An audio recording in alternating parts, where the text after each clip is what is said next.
y arrancamos. Buenos días, que quede grabado. Saludos a todos los que me están viendo de la casa. Hoy empezamos tema nuevo, tema 6 ya. La idea es que hoy vamos a ver, les voy a contar, la arquitectura del set de instrucciones del RISC-V, que es la que vamos a ver durante el resto del curso. Y no solamente esa, sino que también vamos a ver otra para tener un buen punto de comparación. Pero antes de empezar, siempre repasar los conceptos de la clase pasada, que fue una clase, digamos, bastante teórica, con algunos detalles. Lo que vimos fue que a la hora de diseñar un ISA, tratamos de que sea un buen ISA como primera medida en el sentido de performance. ¿Por qué? Porque es de las 3P, buen día, la que más le interesa al usuario final, la que más demandamos como usuario final. Pero no por eso dejar de tener en cuenta otras características que pueden ser útiles para otros tipos de computadoras o bajo ciertos casos. Entonces, en el sentido de la performance, ¿qué es lo que vamos a buscar? Vamos a buscar tener varios registros de propósito general. ¿Por qué? Porque son más rápidos que la memoria. Vamos a tratar de trabajar con registros. Entonces, un ISA de tipo load store son los que son más comunes hoy en día. ¿Qué es un ISA tipo load store? ¿Alguno se acuerda? Era quizás que solamente tenían dos instrucciones que se iban a memoria. Solamente las instrucciones de tipo load o de tipo store, más que no sean dos, son las únicas instrucciones que acceden a memoria. Todas las demás trabajan con registros. ¿Cuántas instrucciones vamos a poner? Vamos a poner pocas. ¿Por qué? Porque habíamos visto que con solo 10 instrucciones cubrimos el 96% de los casos. Entonces, tratemos de poner pocas instrucciones, no necesariamente 10, pero que sean rápidas para tratar de optimizarlas a esas pocas instrucciones. ¿Estamos? Y las que no sean rápidas y no las podamos hacer de manera simple, las vamos a tratar de hacer mediante 2 o más instrucciones. ¿Se acuerdan? Para no perjudicar a las más usadas por culpa de las menos usadas. La idea es que cuando tenemos que definir los formatos, para performance se prefiere que sean formatos de longitud fija. Entonces vamos a tratar de tener pocos formatos para que también sean regulares. Los de longitud variable eran preferentemente usados cuando necesitábamos tener, cuando la métrica era, el tamaño del programa era una métrica más importante.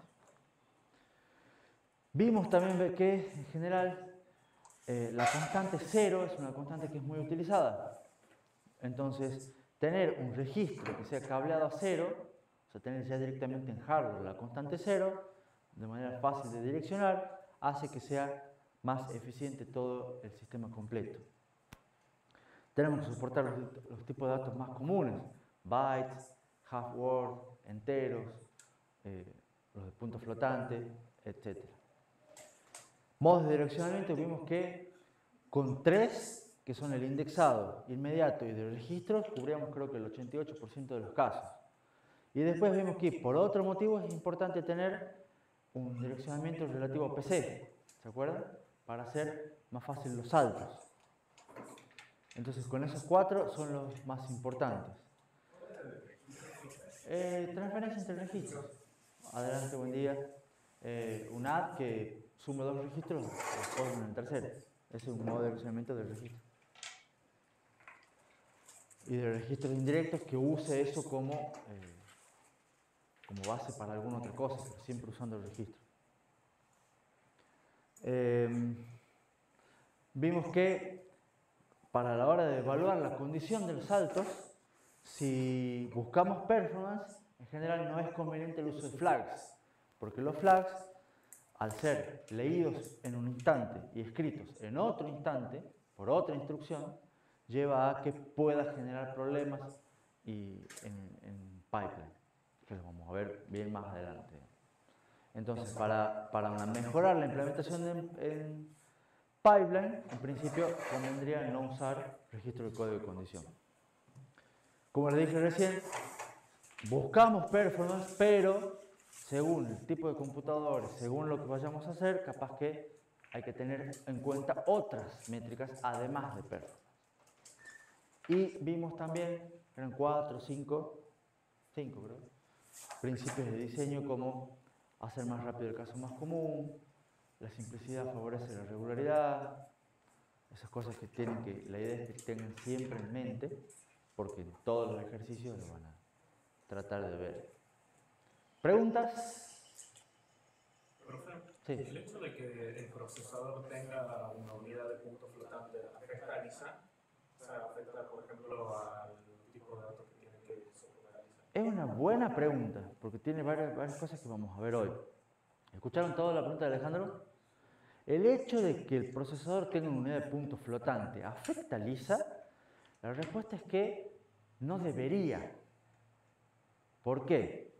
Porque es parte de una de las últimas cositas que habíamos visto en las diapositivas finales de la clase pasada, que creo que Brian me había preguntado, de qué es la aislación entre LISA y la implementación. Vos era Brian, ¿no? Entonces, el tema es, una cosa es la arquitectura del set de instrucciones, el ISA, donde vos definís si vas a manejar o no vas a manejar el punto flotante y cómo lo vas a manejar. Y otra cosa es la implementación de ese ISA. Si vas a poner una unidad de punto flotante, si no lo vas a poner, lo vas a manejar de otra manera o directamente no le vas a dar soporte. Entonces la idea es que si están bien diseñados, el ISA sea independiente de si vos tenés un coprocesador o no, o una unidad de punto flotante. Entonces, que el hecho de que vos, o dicho de otra manera, el hecho de que vos tengas una unidad de punto flotante, te puede acelerar o no una implementación de tu ISA, que debería estar soportado. Si vos la tenés y dice no la soporta, no la vas a poder ver. ¿Se entiende? Entonces, la idea es que vos, no es que te obligue a, sino vos en el ISA deberías tener soporte y después en la implementación ves cómo lo haces. ¿Se entiende más o menos? ¿Alguna otra pregunta? Con el cronograma, lo bueno del tema de hoy es que ya estamos en el medio. Empezamos un poco la segunda mitad. Para mí son 3 bloques, ya les dije. Primer bloque, los 3 primeros. Segundo bloque, los segundos 3. Y ya estamos entrando en el último. Acá es donde se empieza a poner un poco más áspera la materia. Y estos son los más lindos. Poner. Vamos en tiempo y forma como previsto. No sé si ustedes van bien. Espero que sí.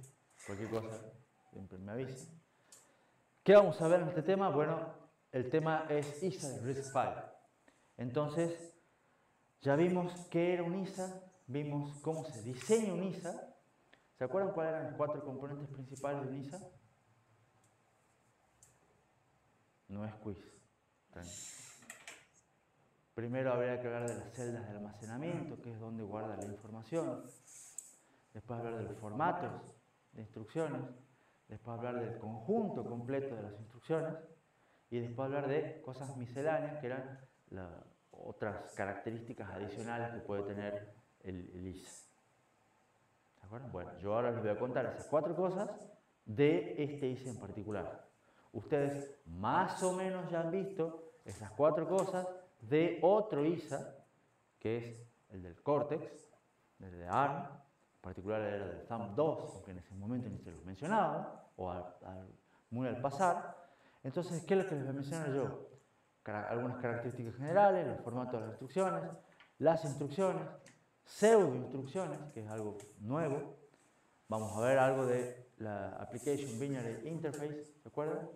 Para ver cómo usamos los registros, cómo es la convención de llamadas subrutinas, que ya vimos también, los pasos generales. Y después de hablar todo el ISA RISC-V, les voy a hacer una comparación con el otro ISA, para que ustedes observen a grandes rasgos las diferencias más notorias. Esta vez hay un montón de cosas para leer del libro que yo sé que ahora ustedes, que son los pocos que vienen acá, sí están leyendo el libro. Se ríe Martín. Pero bueno, acá sí tienen para entretenerse toda Semana Santa. Y además, inclusive, fíjense que están las que sería ideal que lean y después ya, si son más curiosos, tienen algunas otras secciones, todas del capítulo 2, para curiosos, para complementos, digamos, que les va a ayudar no a entender cosas puntuales, pero a entender todo el panorama completo. Bueno, ¿de qué se trata este ISA RISC-V? Primero, es un RISC-V que, como les conté en algún momento en las clases anteriores, es nuevo. Y lo que tiene de nuevo lo hace, digamos, o tiene ciertas características que hace que sea, en comparación con los otros, el ISA de X86 es un ISA que por lo menos tiene desde la década del 80, el año pasado, o sea, ya está por cumplir 40, 45 años, si no más, y de ARM un poquito menos, pero debe tener 35 años. Entonces un ISA que tenga solamente 10 es un nuevo jugador en el mercado. Tiene una página web, tiene un loguito. Otra característica interesante es que empezó como un proyecto de la universidad. Dijeron, bueno, lo vamos a arrancar como una especie de trabajo final para un proyecto de 3 meses y bueno, 10 años después siguen tipo esto y con un crecimiento interesante, con empresas, con fundaciones, demás. Esto tiene que ver con algo que me preguntaba Alejandro recién, Brian en la clase pasada. El ISA es solamente la arquitectura de las instrucciones, solamente la especificación. No define ninguna implementación, lo cual es parte de la idea porque lo deja abierto a que cada diseñador, cada fabricante haga lo que se le dé la gana con el ISA. Entonces, como es, ya vamos a ver después, gratis y abierto, entonces esto permite que cualquiera haga lo que se le dé la gana. Y hay un montón de implementaciones diferentes del mismo ISA. Y hay implementaciones, el hecho de que sea gratis permite que lo podamos usar en universidades, el hecho de que sea abierto permite que cualquiera lo pueda ver y cualquiera lo pueda modificar. Por supuesto, hay que saber qué lo está haciendo, pero lo pueden hacer eventualmente, digamos. Implementarlo también. O sea, no hay que pagarle, los otros son propietarios. Si yo quiero hacer un procesador compatible con Intel, con el X86, lo quiero fabricar y eventualmente vender, le tengo que pagar licencia a Intel. Lo mismo a ARM. Acá no.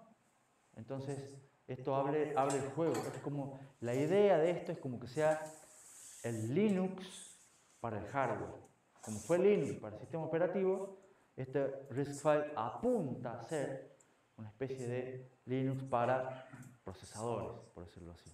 Esto pasó con Huawei, que ahora no lo puede licenciar después de los procesadores. Es algo que está pasando, por ahí va la mano. En realidad lo que está pasando por ahí, hay cuestiones políticas, comerciales, entre Estados Unidos, los demás, arreglos y un montón de cosas. Pero puede haber de fondo una cosa parecida a esto. Pero no pueden usar el ISA. ¿No? De hecho, ¿dónde tiene más impulso RISC-V hoy en día? Los dos países, o sea, hay 3 países en el mundo que son los que tienen más impulso para este ISA. ¿Se les ocurre cuál puede ser uno de ellos? China, seguro. China es uno de ellos. Estados Unidos otro. Porque en Europa hay muchísimo también de esto. Esto también le permite, puede ser a países menos desarrollados. Totalmente, sí. Poder unirse al juego. Totalmente. Sí. Es parte de que sea gratis y abierto. ¿Estamos? O sea, y la idea es independizarse de los monopolios grandes de ARM, Intel, AMD eventualmente. Otra cosa que tiene importante es que no es manejado por una empresa. O sea, por eso es que no hay nadie de fondo haciendo lucro con esto, sino es por una fundación, que la fundación siempre algo hay, pero no es lo mismo. Estamos ya en una cosa distinta. Y fíjense, en esa fundación hay algunos miembros que son cosas como Intel, es parte de la fundación que apoya el RISC-V, Google, Nvidia, Western Digital, creo que son nombres que les deben sonar. Samsung, IBM, Huawei, Seagate, Oracle, Sony. O sea, no son solo el vecino de la otra cuadra que se les da por hacer procesadores. O sea, hay jugadores grandes, por decirlo así. ¿Pero Intel no era el dueño de la otra arquitectura? Sí, y aún así es miembro de esto y pone plata, y mucha plata para que esto funcione. Y, qué sé yo, no sé, no soy inversor de Intel, digamos, pero para mí es en parte para debilitar y quitarle fuerza a su principal competidor, que es ARM, para incursionar en cosas que no pueden resolver y buscar problemas a otras cosas. Porque Intel es denominador de un mercado, pero en otros no. Entonces quizás vea en esto una posibilidad de ampliar sus horizontes.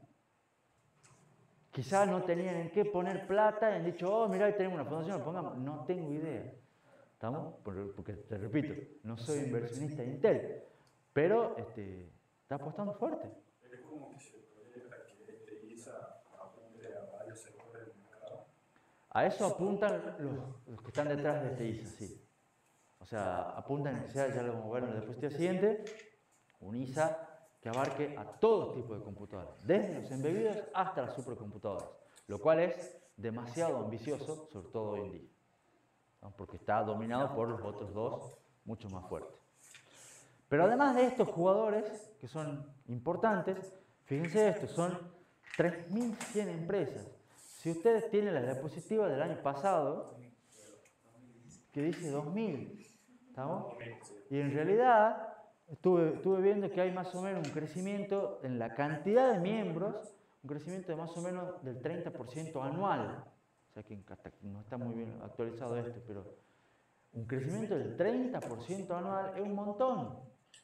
¿Estamos? Sobre todo para algo que no tiene 10 años. ¿Estamos? Está creciendo rápido.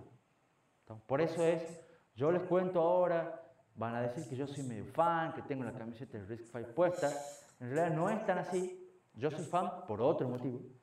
Pero está creciendo. Entonces, hoy en día todavía es muy chiquitito. Quizás que ustedes tengan las competencias de esto, les la puede dar el día de mañana, si alguno quiere dedicarse a algo parecido, una ventaja competitiva interesante. Porque hay momento, hay un crecimiento que es sostenido. Y está en más de 70 países y hay universidades también metidas en el medio. Nosotros no, ninguna de Argentina. Sin embargo, sí les puedo decir que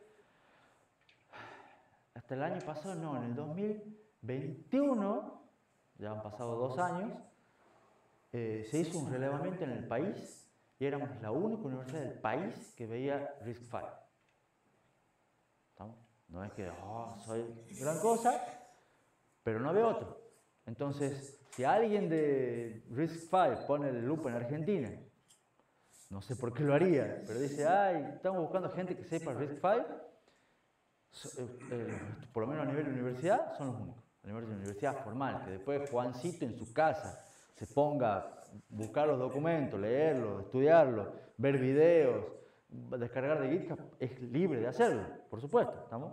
Pero a nivel de universidad, la única universidad del país que estaba dando RISC-V éramos nosotros, como para que tengan un distintivo. Y a su vez, si a alguno se le ocurre ir a trabajar afuera el día de mañana, acá tiene algo que no tienen seguro ninguna universidad del país. ¿No? Iba a decir la Tecnológica, la UNSTA, pero ni la UBA tampoco, ni el ITBA, por mencionar algunas.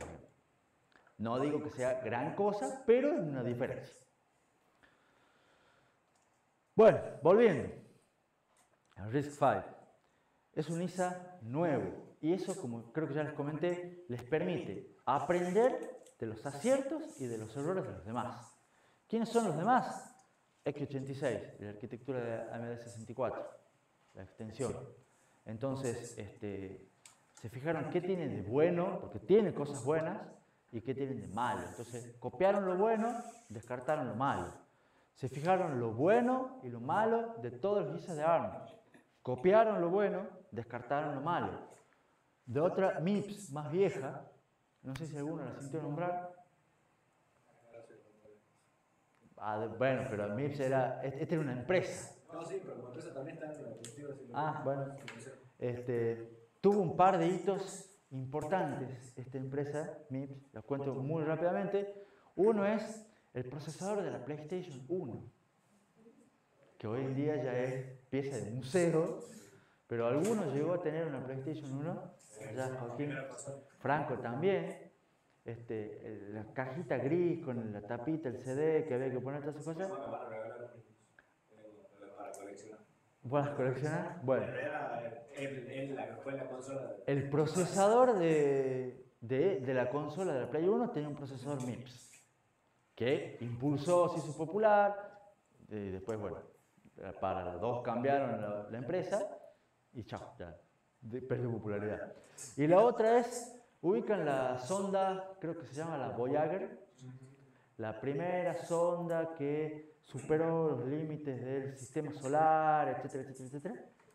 Esa que salió en el 90, no sé cuánto, y creo que hace un par de años salió la noticia de que pasó el límite de no sé dónde, de nuestro sistema solar, tenía un procesador de esta empresa. Y lo sigue teniendo, digamos.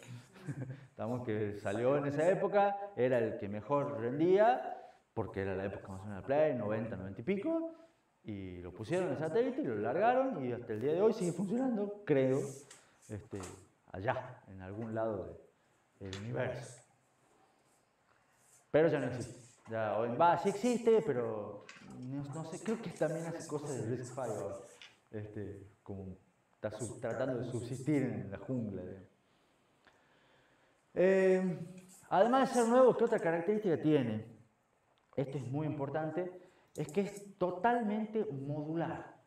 Está pensado desde la base del diseño como algo que está piecitas de rompecabezas, piecitas de Lego. ¿Estamos? Entonces la idea es que todos los otros ISA, todos los otros son más bien incrementales. ¿En qué sentido es? Hago una base, después necesito algo más, le agrego, después necesito algo más, le agrego. Y le van agregando cosas, pero a la base. Entonces queda a la larga, después de varios años, de 30 años de evolución, termina como una cosa muy grande, una cosa monstruosa, parchada, o bueno, típicas cosas de lo que es incremental. ¿Estamos?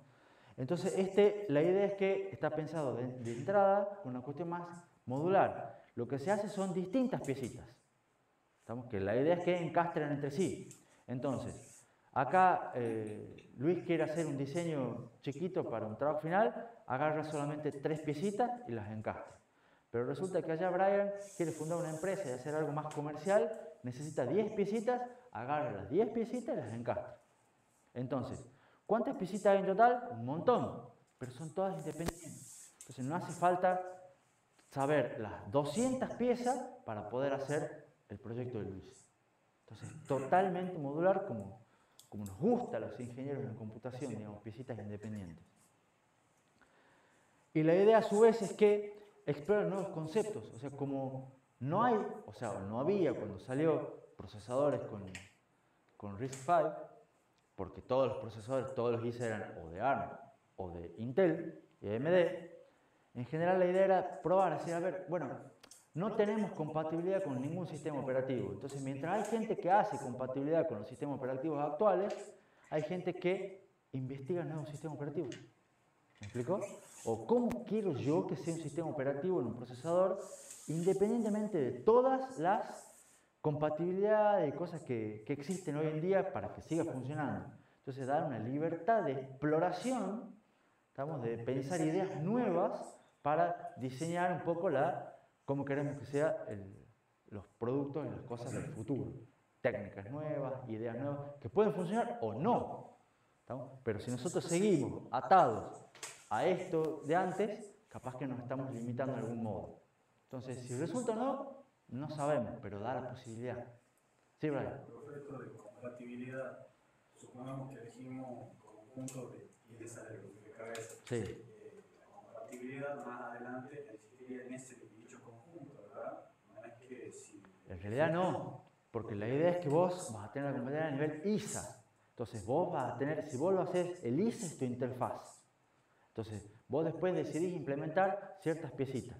Entonces, todo lo que viene por encima de eso va a haber, por supuesto, las piecitas que vos decidís implementar, pero la interfaz de Lisa es uniforme. La implementación, claro, la implementación, vos decís, yo puse estas tres, pero el Lisa es uno solo. ¿Se entiende? Sí, yo veo más por el lado de que tengo un programa para un determinado dispositivo que utiliza una cantidad de piezas, y después tengo otro dispositivo que utiliza más ese ISA. Sí. Entonces, o sea, habría compatibilidad ahí. El programa lo vas a poder, si el programa vos tenés uno que utiliza menos, lo pasa a uno que utiliza más, lo vas a pasar sin problema. Y si es al revés, y vas a tener algún tipo de, que hacer algún tipo de emulación por software o algo así. No de compatibilidad, pero de performance. Por ejemplo, bueno, después se me acordar en medio de la clase de hoy, te voy a dar un ejemplo puntual de lo que me estás preguntando. Pero no ahora, quiero avanzar un poquito más para darles algo concreto. Otra cosa es que ofrece es una gran adaptabilidad. Por esto de las piezas del rompecabezas, cada diseñador puede hacer lo que se le dé la gana. Entonces, así como hoy hay muchos procesadores de Intel para muchas cosas diferentes, acá pueden haber, pero todos con el mismo ISA. Entonces, si ustedes quieren hacer un procesador nuevo, tienen que de vuelta agarrar el manual, que son 3 tomos de 1500 páginas cada uno, leerlo, entenderlo y de ahí hacer lo que ustedes quieren. En cambio acá ustedes toman las piezas que quieren, es más fácil, son manuales de 50, 60 páginas, y ahí agarran y van tomando las que ustedes necesitan. Estamos entonces mucho más flexible, mucho más personalizable, customizable, en esa traducción mala del inglés de custom.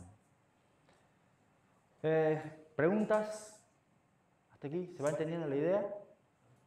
Y la otra cosa es importante es que cuando lo pensaron, los que lo diseñaron fueron ambiciosos, después veremos el tiempo dirá si muy ambiciosos o no, y lo piensan para todo el espectro de los procesadores, desde los sistemas embebidos más chiquititos hasta las supercomputadoras más potentes.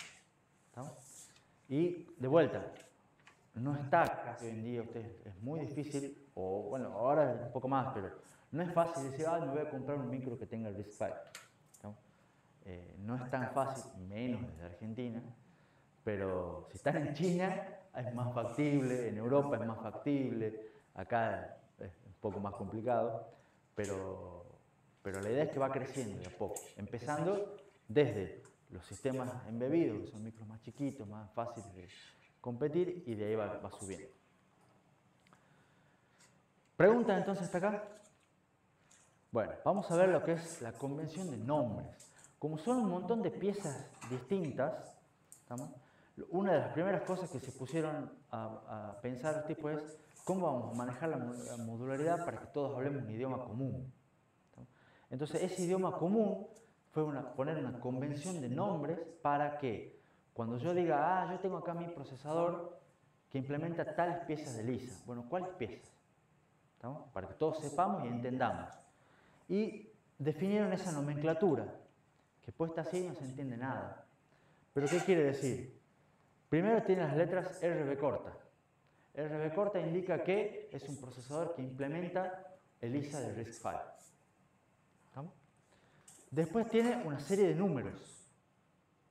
¿Estamos? Esos números son solamente 3 opciones, lo cual ahí nos da. Puede ser 32, 64 o 128, que es lo que me indica la dimensión del ISA.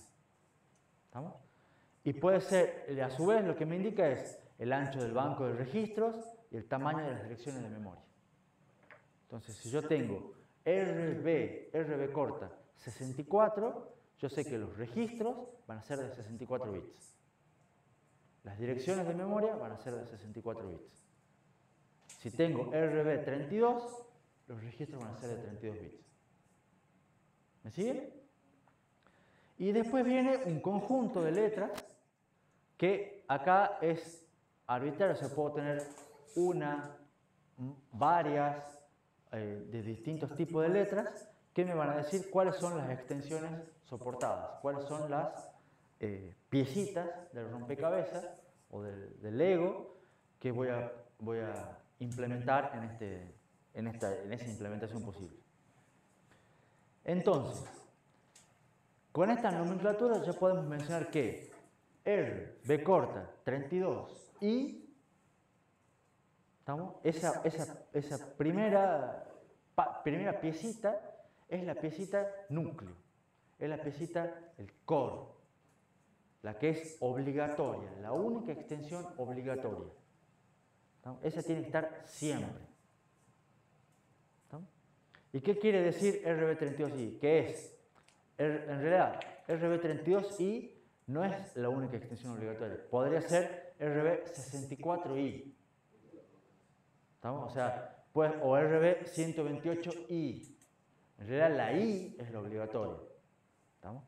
Puede ser 32, puede ser 64, puede ser 128. Depende de la dimensión. Y es la que nosotros vamos a trabajar, lo que nosotros vamos a ver a fondo, la que vamos a usar como caballito de batalla. ¿Qué es la I? La I es de integer. La I lo que hace es el manejo de todas las operaciones con enteros, que son las más comunes, que son en parte las que ustedes han visto en sistemas con micro. ¿Estamos? ¿Cuál es una característica de RB32i? Son poquitas instrucciones, 47 en total. Que, ¿ustedes se acuerdan de lo que era el manual del set de instrucciones de ARM? ¿Cuántas eran? Más de 47. Que después ustedes usaban pocas, usaban menos, pero el manual tenía más. ¿Puede ser? Bueno, acá son 47 y ustedes van a usar pocas de esas 47 también. No van a usar las 47, pero de hecho ya que les diga que vayan a usar algunas, ya se les ponen los pelitos, se les paran los pelos de nunca algunos, digamos. Se da escalofrío. Pero son pocas. Eso tiene sus ventajas y sus desventajas. Ahora, además de la I, que es la extensión obligatoria, hay otras que se conocen como extensiones estándar. ¿Qué es lo que son las extensiones estándar? La fundación esta que está por atrás las dijo, esto está así, lo pensamos así, funciona así, está totalmente estandarizado, anda totalmente bien, es totalmente compatible, la piecita encaja perfecto. ¿Cuáles son las? Están aceptadas por la comunidad, no tienen conflictos, son las piecitas ideales para acompañar a la I. ¿Se entiende? El acompañamiento ideal. Son esas cuatro, o esas cuatro son algunas de las estándares. Primero, la extensión M, que agrega instrucciones de multiplicación y división, porque la I es tan chiquita que ni siquiera tiene instrucciones de multiplicación y división. ¿Estamos? Para que sea lo más simple posible. Ustedes quieren una instrucción de multiplicación, vamos con una extensión, es una pieza extra. ¿Estamos? Y agrega 8 instrucciones. La extensión A agrega lo que se conoce como instrucciones atómicas en memoria, que son las que necesitan sistemas operativos. Entonces, si ustedes quieren ejecutar un sistema operativo como Linux, como Windows, en un procesador RISC-V, necesita que tenga la instrucción A. ¿Ustedes no van a usar el sistema operativo? No hace falta la extensión A. En embebidos no hace falta eso. Y yo lo dejo ahí simple porque son cosas más que van a ver en sistema operativo. Acá la F y la D agregan instrucciones de punto flotante, que no son parte del núcleo. Entonces, si ustedes necesitan instrucciones de punto flotante, pueden agregar alguna. ¿Van a trabajar con precisión simple o doble? Bueno, simple, agregan F. Doble, agregan D. No sé, bueno, agregan las dos, por las dudas. ¿Estamos? Pero son todas piecitas opcionales. Podemos decir que las instrucciones indispensables serán 19, digamos. No, las indispensables, ¿por qué? Las indispensables son la base esta, 47. Y de ahí más vos vas agregando las que vos quieras. O sea, claro, eso es aparte de las... Esto es aparte de las 47. Entonces, ¿qué es lo que pasa? Es bastante común que un procesador medianamente serio tenga la base, el núcleo, la I, tenga esto, tenga esto, tenga esto y tenga esto. Entonces, cuando tenemos la combinación I, M, A, F, D, ya se hacía largo, entonces dijeron, a esa combinación la vamos a llamar G, general. Entonces, si ustedes ven un procesador que implemente lisa, R, B corta, 32, G, y ustedes dicen, pero ¿cómo G? Si el G, me han dicho que el I era obligatorio. El G es esta combinación que incluye al I. Entonces, si te dice G, es lo mismo que poner I, M, A, F, D. ¿Me siguen? Eso por si se encuentran en internet algunas de estas cosas. Y otra extensión que es muy común y que también es estándar es la C. La C no es base, no es obligatoria, es un complemento de la I y lo que hace son versiones comprimidas de las instrucciones de la base. Son las mismas, o en realidad casi las mismas, porque son 46, hay una de diferencia, las mismas de la base de la I, pero en versión comprimida. ¿Para qué se usa esta versión comprimida? Para mejorar lo que es el tamaño del programa. Entonces a veces ustedes pueden encontrar versiones RB32 IC, RB32 GC.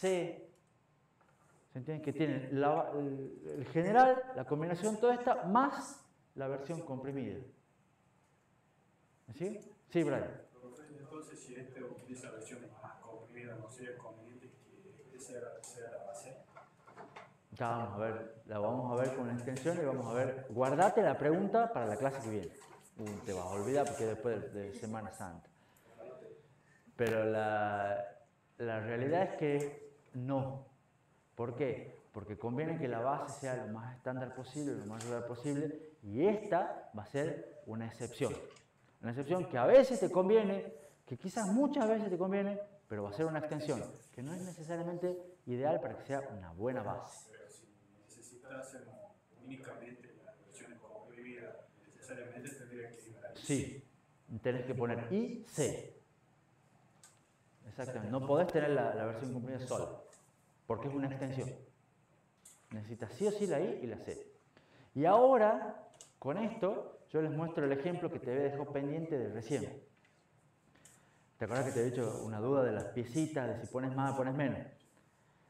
Ahora que hemos visto esta diapositiva, les quiero contar un spoiler, mega spoiler, que es que compramos procesador, unos micros nuevos para empezar a diseñar nuevas placas tipo la EduCIA para sistemas con micro. Esto está grabado, va a ser un spoiler masivo. Bueno, yo creí que les contaba a ustedes ya que eran pocos.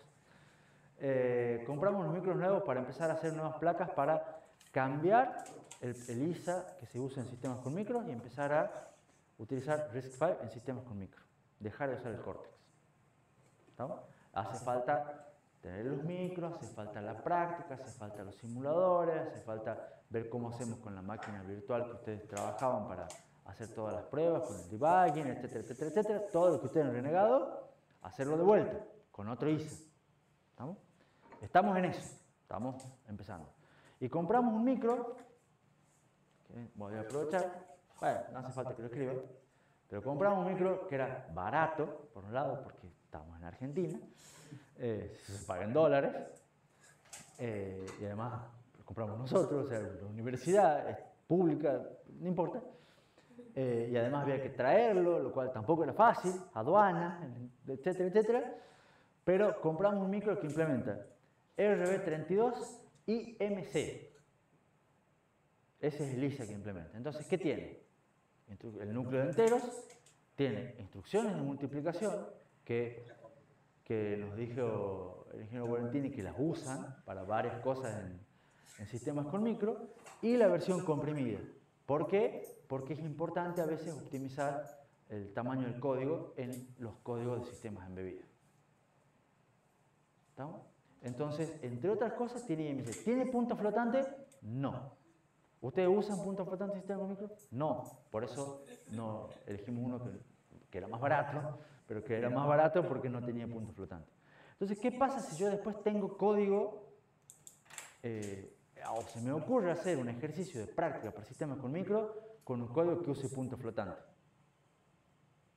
De algún modo voy a tener que hacer una rutina de software para emular las instrucciones de punto flotante en el micro.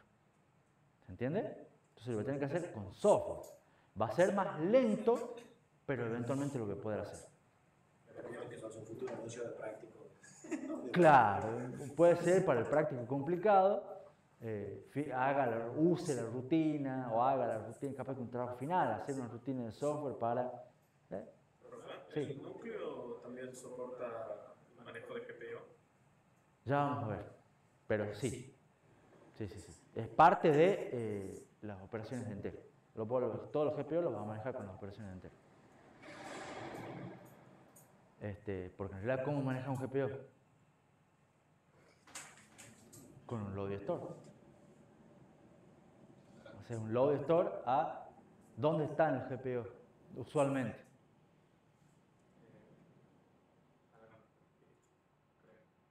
Casi. Pero ¿dónde ustedes hacían, cuando querían mandar un dato por un GPU, qué es lo que hacían? ¿Se acuerdan con qué instrucción lo mandaban? ¿Alguno? Mandaban un store a una dirección de memoria, porque los GPU estaban mapeados en memoria. Esa era la respuesta que estaba esperando. Y vamos a ver que eso es lo más común. Y lo que necesitas son instrucciones load store, que están acá. Bueno, entonces, ¿qué es lo que iba yo? Tenemos un ejemplo de un RB32 IMC. ¿Es común? No tiene A, no tiene FD, no le vamos a poner nunca un sistema operativo. No nos hace falta para sistemas con micro. ¿Estamos? Entonces hemos comprado IMC, 3 piecitas. La I, la M y la C. Pero en el caso de que quisiésemos hacer lo que funciona con sistema operativo, no van a. tenemos que hacerlo. No, ese no van a. Te lo garantizo, no van a tener que comprar otro. Porque eso ya, esto no se puede emular, porque es parte de lo que necesitas. En los puntos flotantes sí, esta no. ¿Está la idea? Por lo menos por ahora. A su vez, estas son las extensiones estándares. ¿Estamos? Pero no son las únicas. Hay un montón más de extensiones. Que son, por ejemplo, E es otra base. Es otra base distinto que puede reemplazar a la I, pero es una base ideal para sistemas embebidos que maneja menos registros. Más chiquita todavía. O sea, las mismas 47 instrucciones, pero abreviadas. No las instrucciones, sino la cantidad de registros. Una extensión Q para punto flotante de precisión cuádruple. Extensión B corta para agregar instrucciones de procesamiento vectorial, que suenan muy interesantes, no sé ni qué son. Vale, sí sé qué son, pero no importa. Extensión B larga para manipulación de bits, para cuando tienen que hacer operaciones con bits. J para mejorar el soporte de lenguajes interpretados como Python. Python tiene ciertas características que necesita particularmente. Bueno, hagamos una extensión específica para proveer ciertas características que le van a ser cierto a esos lenguajes. Entonces, si vos querés usar esos lenguajes, ponés la extensión J. Todas piecitas independientes. Pero lo importante es que, o qué es lo que les quiero mostrar con esta diapositiva, no que son estas 5 de acá, sino que así como hay estas 5, hay un montón más. Y tampoco es eso lo importante. Lo importante es lo que dice acá abajo. Lo importante es que, en realidad, el hecho de que haya muchas extensiones implica que cualquiera puede hacer su propia extensión. ¿Se entiende? Porque como está diseñado de manera modular, yo o acá en la facultad podemos hacer una extensión, qué sé yo, U, si es que no está ocupada la letra, y que sea la extensión UNT, por ejemplo, universidad, o la extensión, no sé, alguna letra que esté usada, o ya después hay convenciones para las personalizadas, pero se pueden agregar extensiones, se pueden personalizar y decir, uy, yo tengo mi sistema embebido, y mi sistema embebido utilizo siempre la misma rutina para hacer tal función. ¿Estamos? Entonces, capaz que a esa rutina en vez de hacer una rutina la puedo optimizar, puedo agregar 2 o 3 instrucciones muy específicas que no sirven para nada, pero sirven para mi rutina. Y me va a hacer que mi rutina ande más rápido. Y bueno, entonces conviene. Y agregan una extensión personalizada con una instrucción o 2 instrucciones, lo hacen, lo implementan y lo usan. ¿Se entiende? Siempre y cuando se lo tienen implementado. Siempre y cuando no esté implementada por ninguno. Si está implementada por otro, te conviene usar la piecita ya hecha. Pero el hecho es que te puedes fabricar tus propias piecitas. ¿Estamos? Y eso es la gran versatilidad de Lisa. ¿Estamos? Por ejemplo, lo que dice ahí, agregar una instrucción que calcule un promedio de 2 números de 16 bits para procesamiento de señales. Yo quiero hacer 2 números, promediarlos y redondearlos para abajo. ¿Eso se puede hacer en un programa? Sí, se puede hacer. Fácil, una división en 2, un redondeo, pero capaz que con una instrucción es mucho más simple. ¿No? O, por ejemplo, yo quiero hacer un procesador de audio para auriculares inalámbricos, True Wireless. ¿Qué es lo que hace un auricular inalámbrico? Una función específica. ¿No? Se conecta por Bluetooth, transmite audio, no hace más que eso. Entonces, capaz que un par de instrucciones específicas para hacer la tarea para eso, tienen una ganancia importante. ¿Se entiende? Y no sirve para otra cosa, pero capaz que me ahorre, me hace que la batería dure más, que salga un poco más barato, y son cosas, ventajas competitivas. ¿Cómo? ¿Cómo se la identificaría? No sé, pues le pones otra letra, hay varias. Ya cuando quieras hacer una en serie, ahí tenés que ver la convención de nombres, yo quiero hacer una especificación por tanto. Capaz que si vos la haces y no la liberás, capaz que no hace falta que la publiques. ¿Me entendés? Total es tuya. Lo que vos puedas usar ELISA no significa que vos estés obligado a decir cuáles son tus extensiones. Vos lo podés usar. Iría un poquito en contra de la filosofía de Ray. Iría un poco en contra de la filosofía, pero te lo permiten, digamos, que vos podés hacer tu implementación. ¿Entendés? No te obliga a que tu implementación sea libre. Vos lo usás. ¿No? O hay que ver bien los términos de licencia, pero es libre, vos lo podés usar. ¿Alguna otra pregunta? ¿Vamos bien hasta aquí? Bueno, les cuento no tengo un reloj. 1 o 2 diapositivas más y hacemos el club. Gracias, Joaquín. Igual me falta el reloj puesto acá. Estaba el que no andaba allá y el que andaba acá, ahora no hay ninguno. Como esta diapositiva de características, hacemos un break. Y las celdas de almacenamiento primero. Para empezar a hablar puntualmente de las características de Lisa, primero, es un ISA de 3 operandos. Ya yo les comenté la clase pasada que es un ISA de 3 operandos para una instrucción aritmética. Por ejemplo, un add va a ser add R1, R2, R3. Y lo que va a hacer es tomar los valores de R2 y R3 y guardarlos en R1. ¿Se acuerdan? Bien. Es un ISA de tipo load store. ¿Qué es un ISA de tipo load store? Un ISA que solamente las instrucciones de tipo load y tipo store son las únicas instrucciones que acceden a memoria. Las multiplicaciones no acceden a memoria, las sumas no acceden a memoria, los saltos no acceden a memoria. ¿No? Tiene dirección. Como nosotros pasamos con RB corta 32 y las direcciones de memoria son de 32 bits. Porque se acuerdan que el 32 nos especificaba el ancho del banco de registros y, por favor, el ancho del banco de registros y el tamaño de las direcciones de memoria. Entonces, si yo tengo direcciones de memoria de 32 bits, tengo un espacio de direcciones de 4 GB, que en realidad acá es el GI velar, me faltó la I, pero bueno. Pero, o sea, toda esta memoria es direccionable de a byte. Esto es lo mismo que ustedes creo que también hacen en corto. Pueden acceder a un byte individual. Eso va a tener implicancias después, que las vamos a ver dentro de muy poco. Utiliza una codificación Little Endian. ¿La conocen la codificación Little Endian? ¿La escucharon hablar? ¿Sabes que era más fácil de para el procesador? Sí. Es la que, en general, ¿cuál usaba el Cortex?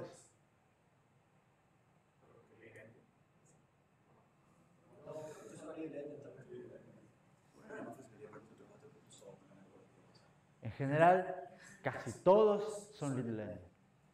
Por eso es la más común. ¿Estamos? O sea, lo hacen porque es la más común y la más usada.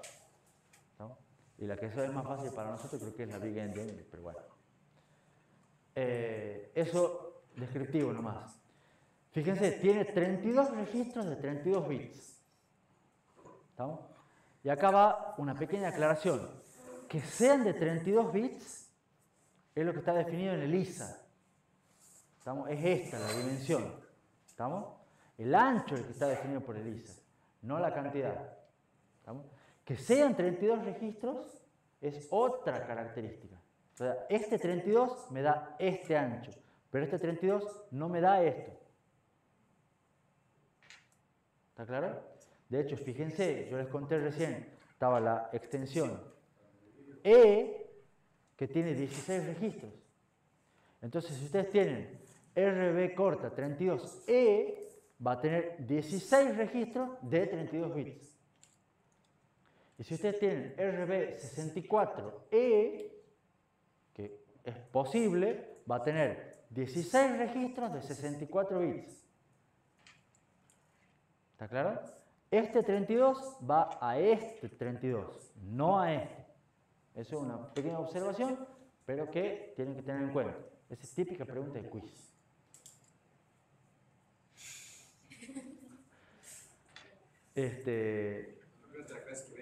Sí, ya Semana Santa, todo, pero por eso está bueno que el domingo a la noche, como ya no hay series muy interesantes para ver, no sé si están viendo alguna, no hay un Juego de Tronos, no hay un Better Call Saul, no hay un The Last of Us, entonces el domingo a la noche repasan la clase de hoy y están listos para el quiz del lunes. Y ahora todo la tarde, sí va a tomar quiz del lunes. Bueno, sigamos. El registro 0, fíjense, los registros se denominan de X0 a X31. Tenemos, ustedes ya saben, los ingenieros en computación, tenemos la manía de empezar a numerar las cosas desde el 0. Y en este caso el registro 0 está cableado a 0, o sea que en realidad no es un registro. O sea que en realidad son 31 registros, pero a nivel de ISA está disponible un registro específico que es cableado a 0. O sea, no es un registro, no es un latch, sino que son todas las patitas a más. ¿Estamos? Pero es accesible. Y las extensiones, por ejemplo, F y D, si ustedes agregan esto, agregan sus registros especiales. No usan los mismos. ¿Estamos? O sea, hay extensiones que necesitan nuevos registros, agregan nuevos registros. Además del banco de registros tiene un registro específico PC. Es el único excepcional que ustedes tienen que conocer. Que ya saben para qué sirve el registro PC. ¿Para qué sirve el registro PC? Contiene la dirección de la próxima instrucción. Bien, Brian. Además tiene otros registros de estado, status register, bla, bla, bla, bla, bla. Ustedes ya más o menos no hace falta que entren en detalles, son varios, tiene distintos modos de funcionamiento, tiene 3 por lo menos, entonces hay cada uno de estos registros, hay otros registros de monitoreo de performance, no voy a entrar en todos esos detalles, no vamos a entrar, esto les voy a mencionar algunos de los registros de estado cuando lo necesitemos. Sí, esos son los CCR. Pero acá, puedo decir, los CCR, el registro de código de conexión, no tiene código de conexión. Eso ya vamos a ver que no tiene. Pero hay otros registros de estado para el manejo de interrupciones, habilitar interrupciones, deshabilitarlas, etcétera, etcétera, etcétera. ¿Preguntas? ¿Quieren que hagamos ahora el recreo? ¿Hacemos un break? Listo. Descansito de 5 o 10 minutos y nos vemos cuando vayan, compren el sándwich y vuelvan.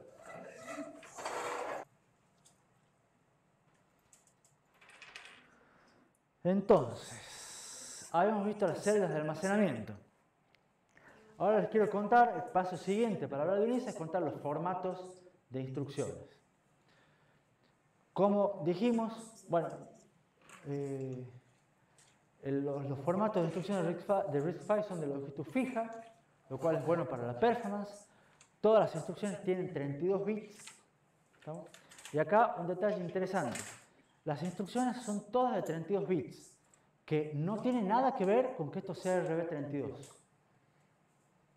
¿Estamos? ¿Por qué? Porque el 32 de acá, ¿qué es lo que implicaba? Tamaño de los registros. ¿Y qué más? ¿La cantidad de qué? El tamaño de las direcciones de memoria. ¿No? El de espacio de direcciones de 4 GB, lo que es 2 a la 32. Las direcciones son de 32 bits. Pero no dice que las instrucciones sean de 32 bits. ¿Estamos? No implica. Entonces, pero sin embargo, las instrucciones, los formatos, sí son de 32 bits. ¿Se entiende? Entonces, la pregunta de quiz es, para que anoten para el lunes, si yo tengo mi formato, mi ISA que implementa RB corta 64i, RB 64i, ¿está claro? ¿De qué tamaño son las instrucciones? 32 bits. Lo único que se ve modificado vendría a ser el ancho. Lo único que se ve modificado, ¿dónde está? No. En la anterior, no. La anterior, no. ¿Dónde estaba? Acá, el ancho del banco de registro y el tamaño de las direcciones de memoria. Eso es lo que me especifica este numerito. Pero las instrucciones siempre van a ser 32 bits. Las instrucciones siempre van a ser de 32 bits, con una excepción. La extensión C.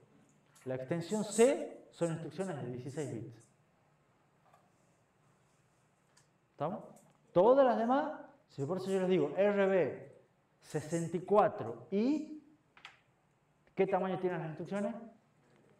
32 bits. ¿Está claro? ¿Cómo era el de C, profe? Disculpe. La extensión C, que después la vamos a ver también, agrega versiones comprimidas de las instrucciones base en 16 bits. Entonces, estas van a tener, esta extensión va a definir formatos diferentes. Todas las demás manejan los mismos formatos. ¿Y la E? Porque ahí también me hace- La E es lo mismo que la base, pero maneja menos registros. Pero son las mismas instrucciones que tienen los mismos formatos.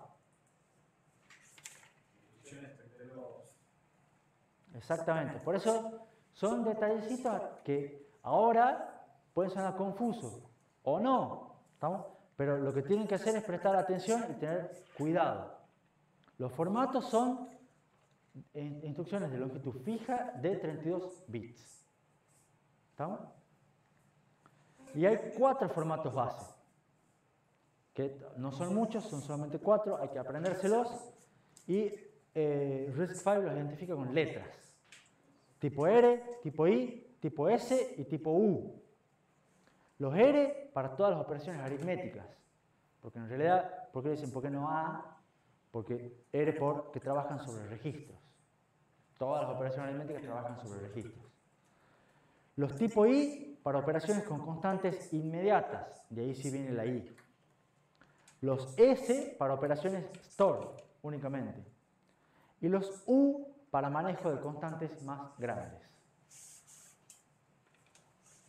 Y los formatos que acá están, que estos sí se lo van a tener que aprender, son esos 4. Y vamos a, están dibujados ahí, me gusta esta diapositiva, acá están R, los I, los S, los U, y están con colorcitos, y además están acá los 32 bits, porque de la tira de bits, puesto con, desde el más significativo hasta el menos significativo, y está puesto en los campos en los que se divide cada formato. ¿Y qué vemos acá? Varias cosas. Pero lo primero que vemos es que el opcode está a la derecha, está en los bits menos significativos. Que lo pusieron ahí, son decisiones de diseño de ellos, capaz que tenga alguna ventaja o no. El opcode va de 0 a 6 bits, lo cual son 7 bits. ¿Está? Entonces lo bueno es que si tienen un opcode de 7 bits, ¿cuántas instrucciones diferentes soporta? Que viene a ser 128. ¿Está? ¿Y cuántas dijimos que tiene el RB32i? 47. Viene ahí, está atento y despierto. ¿Tu nombre era? Germán. No me lo acordaba. Entonces, si ya tenemos 47, ¿cuántas quedan libres? Y viene la matemática. 81. 81, sí. Entonces, las que nos quedan libres son para las demás extensiones y todos los demás. ¿Está claro? Pero sin embargo, fíjense que en realidad no es así. No, todas tienen, fíjense, todas tienen el mismo opcode. Todas las instrucciones, todos los formatos tienen el mismo campo opcode acá y son los mismos 7 bits. ¿Estamos? Sin embargo, no es así. No es como les dije, o sea, no es que en total manejan 128 instrucciones. No tendríamos una limitación en la cantidad de bloques que podemos usar. Porque si tuvieran así 128 instrucciones, sería una cuestión de que no sería muy ampliable. Entonces no podrían poner todas las instrucciones que ustedes quieran. Y la idea de esto es que es modular, extensible y todo lo demás. ¿Qué es lo que dijeron estos tipos? En realidad, el opcode no identifica cada instrucción. No es un código único de identificador de una instrucción, como se supone que es el opcode. El campo opcode acá es lo que se conoce como un opcode principal, un un opcode mayor, que es una mala traducción, pero bueno, es principal. ¿Estamos? ¿Y qué es lo que me hace en realidad? Me especifica grupos o tipos de instrucciones. Entonces va a haber muchas instrucciones que tengan el mismo código de operación. Pero ustedes dicen, eso no se puede, porque se supone que cada instrucción debería estar definida de forma unívoca. Para eso era el opcode. ¿Está claro? Lo que se hace es, se utiliza el opcode principal y se utilizan además opcodes secundarios. ¿Qué son los opcodes secundarios? Los campitos estos que también están pintados de lila, les llamemos. Los colores no son muy fuertes, pero violetita claro. Combinado con el color camisa. Que combine, sí, medio monocromático, digamos, más o menos. Este color lila, que RISC-V los llama campo función. Y define dos campos función. Fíjense, uno acá, un campo función de 3 bits, y otro acá, un campo función de 7 bits. Entonces, ¿qué es lo que dice acá? Los opcodes van a ser grupos de instrucciones, tipos de instrucciones. Eventualmente alguna instrucción específica que necesite. ¿Estamos? Pero va a haber muchas instrucciones que tengan estos opcodes principal igual. Y esas instrucciones que tienen el mismo opcode se van a distinguir por los campos función secundarios, que son este y este. ¿Se entiende? Y de esa manera, ¿qué es lo que ganan? Posibilidades de ampliación. Ahora vamos a ver algunos detalles.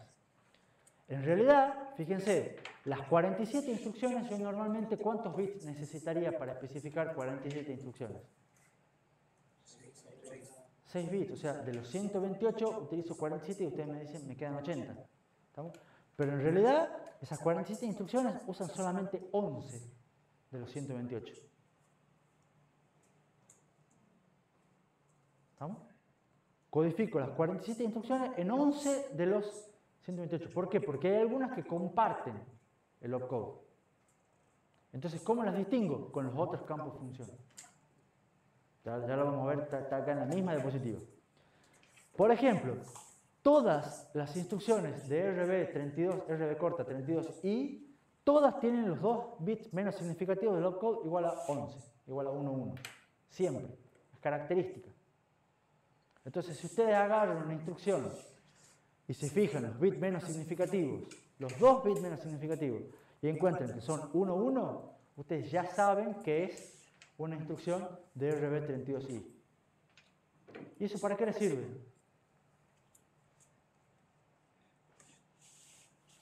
¿Qué es lo que va a simplificar? ¿Cómo era el ciclo de instrucción? Fetch, decode y execute. Entonces ustedes buscan una instrucción. Ustedes se fijan los 2 bits menos significativos. Ven que es 11. Y con solamente 2 bits, que saber si son iguales a 11, ustedes ya empiezan con la decodificación. Ya saben que es una instrucción del núcleo. De RB32i, del núcleo. Y ya me quedan otros bits para decodificar. ¿Se entiende? Lo que esto me permite es muchísimo espacio para el crecimiento. Por ejemplo, tenemos instrucciones de suma y resta. Instrucciones aritméticas comunes, parte del núcleo. Las dos son de formato tipo R porque manejan registros, son aritméticas. ¿Estamos? Entonces las dos tienen exactamente el mismo opcode, que es ese. O sea, las dos tienen el mismo opcode. El opcode me identifica acá instrucciones tipo R. Además tienen también el mismo valor en el campo función 3. 0, 0. 0, 0, 0, porque son 3 bits. ¿Estamos? Y la única diferencia es en el campo función 7, donde una tiene todos ceros y la otra tiene un 1 ahí en el medio. ¿Estamos? Entonces, ¿qué pasa? Yo tengo acá esta combinación de este opcode con este campo función, me dice en realidad, fíjate el campo función 7, que tengo 7 bits más. Entonces tengo 128 posibilidades, ¿estamos?, que tienen esto igual y esto igual. Entonces puedo poner 128 instrucciones aritméticas que tengan estos 3 bits en 0 y ya tengo 128 posibilidades. ¿Se entiende? Gastando solamente un opcode. Un opcode y además uno de estos. Si yo cambio uno de acá, tengo 128 más. Y cambio otro, tengo acá 3 bits, tengo 8 posibilidades. O sea, con este mismo opcode puedo poner 8 por 128, que son 1000 instrucciones. 1024 para ser exacto. Entonces, manteniendo el mismo código de operación, puedo tener 1024 instrucciones aritméticas. O instrucciones que manejen registros. Ese opcode identifica el tipo R. Este opcode identifica el tipo R. ¿Entienden cómo es la posibilidad de ampliación? Dejo uno fijo, dijo este es principal. Lo reservo ese y utilizo otros campos de la función para que también hagan de opcodes secundarios. Y de esa manera puedo ampliar mi cantidad de instrucciones y no me limito. Y ahora, ¿por qué uso estos campos de función? ¿A alguno se le ocurre? ¿O de dónde surgen? ¿O lo uso como posibilidad de ampliación? ¿Pero por qué? Surgen de que tengo espacio. Porque existe la posibilidad de que podamos crear más otros tipos. Porque, por ejemplo, las instrucciones tipo R, dijimos, operan sobre registros, requieren un registro destino, 2 registros fuente. ¿Y necesitan algo más? No, ya están los 3 operando. ¿Y cuántos operandos tenía yo? ¿Cuántos registros tenía en el banco? La celda de memoria.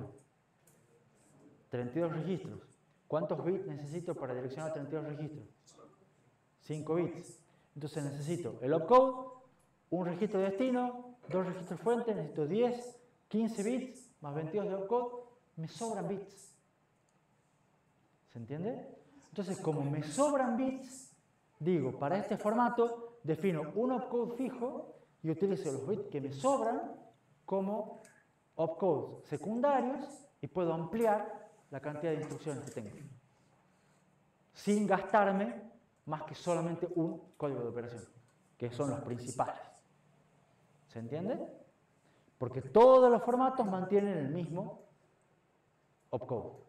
Y fíjense que casi todos los formatos tienen el campo función, pero ya no todos. Este no tiene campo función. ¿Se entiende la idea de los campos función y de los opcodes principales y secundarios? Si ustedes se ponen a jugar con esa cantidad de bits, van a ver que pueden tener muchísimas instrucciones en total. ¿Estamos? Pero la idea es que uso solamente las que necesito. Entonces la base tiene las cosas simples. Después quiero agregar, quiero agregar una función que haga tal cosa. ¿Qué necesito? 3 registros. Tipo R, porque necesito 3 registros. ¿Qué opcodes tengo disponibles? Tengo todos estos usados, tengo todos estos disponibles. Y le pongo el opcode que yo quiera. El opcode campo de función. ¿Se entiende? Las extensiones, ¿qué es lo que hacen? Agregan opcodes distintos que los separan. Es decir, este opcode es para la extensión tanto. Es un grupo de instrucciones que se identifican con los opcodes secundarios. ¿Se entiende? ¿Más o menos la idea? Eso lo van a usar un montón en el práctico. En el práctico que no está publicado. ¿Alguna pregunta? Entonces, para continuar con el tema de los formatos, de vuelta a la misma diapositiva. Fíjense, otra característica importante que tiene. El formato tipo R tiene los 3 registros. 2 registros fuentes y un registro destino. El formato tipo I, que maneja operandos inmediatos, tiene un registro fuente, un operando inmediato y un registro destino. Entonces permite sumar un valor de un registro más una constante y lo guarda en un registro destino, por ejemplo. El formato tipo S también tiene un registro fuente, otro registro fuente y una constante inmediata que la tiene partida en 2 partes. ¿Ven? Acá tienen un pedazo de la constante inmediata y otro pedazo. ¿Por qué hace eso? Para que siempre el opcode, digamos, secundario esté siempre en el mismo lugar. Para que siempre todos los campos estén en el mismo lugar, menos el inmediato. Entonces yo tengo el opcode en el mismo lugar, el registro destino, todos los que tienen el registro destino están en el mismo lugar. Los registros fuente 1 está siempre en el mismo lugar. El registro fuente 2 está siempre en el mismo lugar. ¿Qué es lo único que me cambia? El inmediato. ¿Lo ven? Entonces, ¿qué me genera eso? ¿Qué ventaja tiene eso? Y por lo me faltó también que el tipo U tiene un registro destino y todo lo demás es constante, que son 20 bits. ¿No? ¿Qué ventajas tiene esto? La ventaja es regularidad. Que dijimos que regularidad es un objetivo de diseño, simplifica el diseño. Entonces, esto me va a simplificar la decodificación. Yo ya sé, perdón, acá. Cuando yo tenga que decodificar, siempre los bits a decodificar van a estar en los mismos lugares. Si tengo que leer del banco de registro, los datos que tengo que leer siempre van a estar en los mismos lugares. Entonces eso me permite hacer más rápido las cosas. Yo ya voy tirando los cables y voy leyendo. Puedo ganar tiempo. Puedo ir haciendo cosas en simultáneo.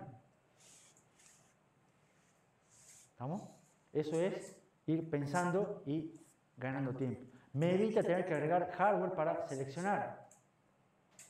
¿Y dónde tengo que agregar hardware? Que el único lugar donde voy a tener que agregar hardware es para ver cómo hago el inmediato. Porque el inmediato va a ir de distintos lugares, va a haber que armarlo de distintas maneras posibles. Pero a la larga, capaz que eso no sea un camino crítico y tenga posibilidad, tenga tiempo para hacerlo. ¿Se entiende? A su vez facilita la implementación de nuevas instrucciones. ¿Por qué facilita la implementación de nuevas instrucciones? Porque resulta que yo quiero, un ejemplo que había, quiero agregar un valor, quiero agregar una instrucción que me tome 2 números, me haga un promedio y me guarde el resultado. Entonces, ¿dónde van a estar los números? En registros. Entonces yo tengo que hacer una instrucción de un promedio de 2 números, de 2 registros. Entonces tengo 2 registros fuente y un registro de destino. ¿Qué formato lo harían ustedes? Un formato tipo R. ¿Por qué? Porque ya tengo 2 registros fuente y un registro de destino. Entonces, supongamos que yo tengo ya un diseño base para implementar instrucciones tipo R. Yo quiero agregar una instrucción que no está en el diseño base, pero si es tipo R, capaz que ya lo hace igual. ¿Se entiende? Porque el camino ya está. Capaz que no, bueno, habrá que ver. Pero capaz que ya tengo resuelto el 90%. ¿Se entiende?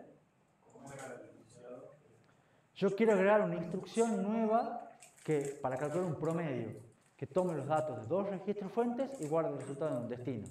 Entonces, acá yo necesito 2 fuentes, un destino, tipo R. Tengo espacio para agregarlo, ya tengo las cosas y capaz que ya tenga resueltas muchas de las cosas que necesito para agregar mi instrucción nueva. ¿Esas cosas serían otras instrucciones o Otras instrucciones, parte de la implementación. ¿Estamos? Otra observación, el campo inmediato, sea como sea que lo arme, siempre es extendido en signo. ¿Estamos? No manejamos otros valores que no sean extendidos en signo. Lo cual me implica que en el bit, cuando estamos hablando de complemento 2, el bit más significativo es el que me indica el signo. ¿Se acuerdan? Eso lo saben, de diseño lógico. Y ahora, fíjense que en todos casos, ya sea que yo tenga el inmediato acá el bit más significativo es el bit 31. Si lo armo acá, el bit más significativo es el 31. Y si lo armo acá, el bit más significativo es el 31. Entonces, fíjense que siempre mirando el bit 31, porque el bit 31 siempre es, en los que tienen inmediato, me va a dar cuál es el bit más significativo. Entonces, extender el signo va a ser muy fácil. Pues extender el bit 31. ¿Saben todos cómo extender el signo?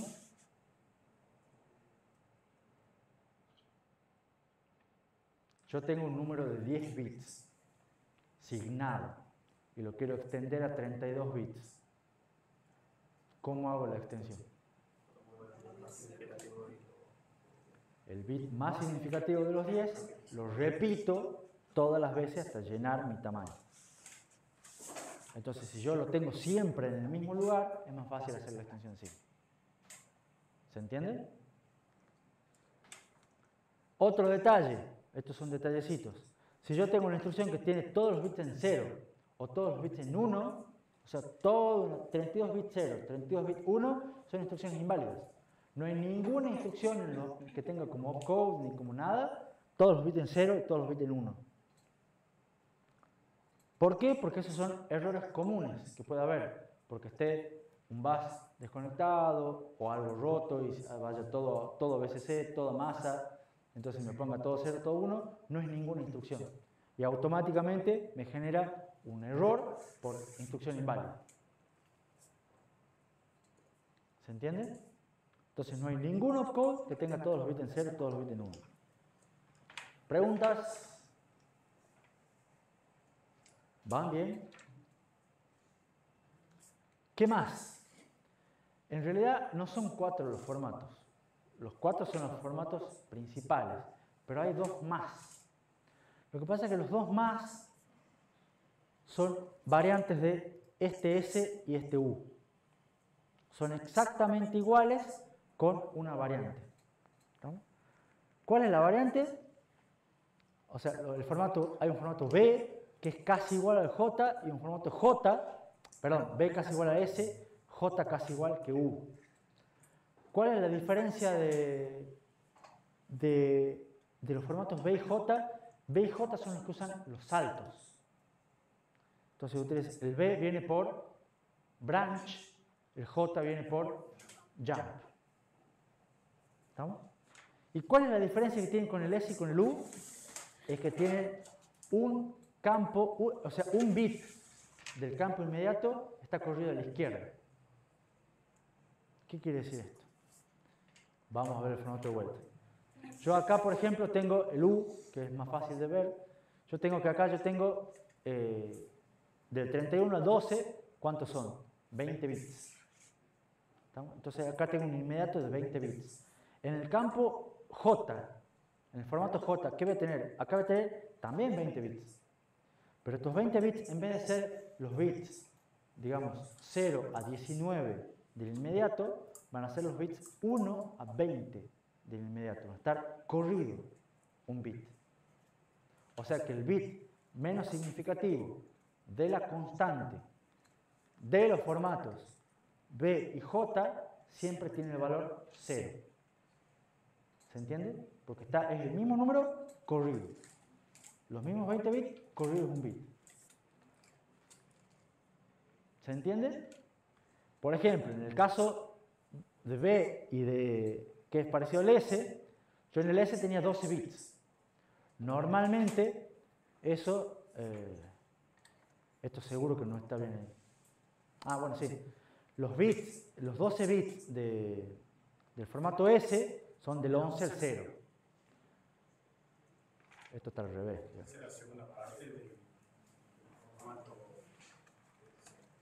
No, fíjate acá. En el formato S, los 12 bits van del bit más significativo al 11, el bit menos significativo al 0. ¿Se entiende? En cambio acá, en el J en el B larga, perdón, esto está al revés, digamos, va del 12 al 1. Esto está al revés en la diapositiva. Básicamente lo que hace es, al mismo número, lo corre un bit hacia la izquierda, lo multiplica por 2. Considera ya que Exactamente. Entonces, ¿para qué me hace eso? Para que pueda saltar más lejos. ¿Se entiende? Estos son los que B, branch, J, jump. Son los que usan los saltos. Entonces me dice que yo recibo 12 bits. Entonces, si yo recibo 12 bits, normalmente ¿en qué rango me podría mover? El que dice, bueno, no el que dice acá. Normalmente me podría mover de menos 2 a la 11 hasta 2 a la 11, porque son números con signo. Entonces podría moverme desde menos 2000 hasta más 2000. ¿Estamos? Esos son los 4000 lugares que podría saltar. Pero yo al correr o desplazar un bit a la izquierda, lo multiplico por 2. Entonces hago que amplío el rango de salto.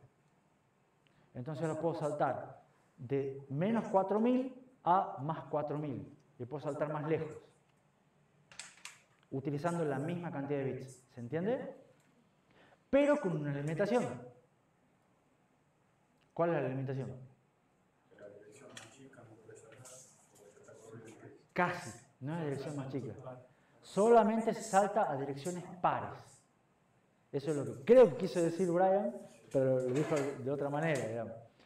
Es que al correr y desplazar un bit, solamente puedo saltar a direcciones pares. ¿Y eso es un problema? ¿Por qué? Porque ahí lo que me está impidiendo es, ¿cómo lo digo?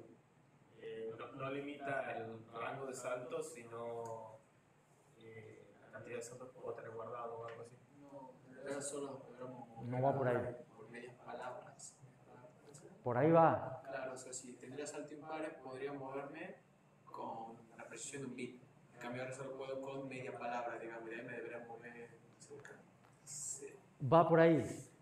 No hablas, si pudieras saltar a direcciones impares, podrías saltar a bytes individuales. Al saltar solamente a direcciones pares, saltas de a cada, como dice, media palabra, 2 bytes. ¿Estamos? ¿Y de cuántas son las instrucciones? ¿Qué tamaño tienen las instrucciones? ¿Se acuerdan qué tamaño tienen las instrucciones? 32 bits, 4 bytes. Entonces, si los saltos saltan a otra instrucción, se espera que salten a múltiplos de 4 bytes. Entonces, ¿va a ser un problema que sean todas pares? No. Puede ser que no, porque también tenemos relaciones con continuidad. Eso es lo que iba a preguntar. Ahora, ¿por qué en vez de multiplicarlo por 2 no lo multiplico por 4? Porque tengo instrucciones, porque tengo instrucciones de la extensión comprimida que sí son de 16 bits, de 2 bytes. Entonces, eventualmente puedo saltar a una media palabra, como decían un poco Brian, un poco Luis. ¿Estamos? Entonces, al multiplicar por un bit, bueno, ya estoy duplicando el rango de salto. ¿Estamos? ¿Podría hacerlo más? Podría, pero ya por decisión de diseño prefiero quedarme ahí. Y ya, con 12 bits para el formato B y 20 bits para el formato J, puedo hacer saltos que yo considero que son lo suficientemente grandes. ¿Se entiende? ¿Seguro? Bueno, eso Alcanzaría para lo que es el principio de localidad espacial. Eso es para lo que los diseñadores de esto dijeron. Para mí, me parece que los saltos, saltando a 4000 lugares hacia adelante y 4000 lugares hacia atrás, me es suficiente. Después, si querés hacer un salto más grande, tendrás que buscar otra manera. Pero no te va a alcanzar con el formato tipo B. ¿Querés un salto absoluto, un jump más grande? Acá tenés otro formato, saltos más grandes de 2 a la 20 son 4, no, es 1 giga, no, 1 mega. Son 1.000.000 de lugares para adelante, 1.000.000 de lugares para atrás. ¿No te alcanza con eso? Vamos a otra alternativa, pero ya no tenés más formatos. ¿Se entiende? ¿Preguntas? ¿Qué sigue? El set de instrucciones completo. Pero yo sugiero que esto lo dejemos para la próxima. O sea, la próxima arrancamos con esto. Que es un espanto, digamos. El lunes, después Semana Santa. O al revés, hagan una cosita. Vayan pegándole una mirada en Semana Santa. Claro. Sí, si tenés huevitos tenés suerte, tío, ¿no? Es mucho pedir para esta Semana Santa. Antes de que guarden todo, ¿preguntas? ¿Se entendió los formatos? ¿Se entendieron los formatos? ¿Se entendió los opcodes principales, opcodes secundarios, los campos regulares, los campos inmediatos partidos y después se arma, pero manteniendo siempre el bit más significativo acá, los formatos extra para los saltos? Bueno, todo eso lo voy a preguntar en el quiz del lunes. Buenísimo, ya no me creen. Y ya... ¿Cómo? En algún momento va a ser verdad. Me voy a agradecerles que tengan un buen fin de semana y felices Pascuas para todos.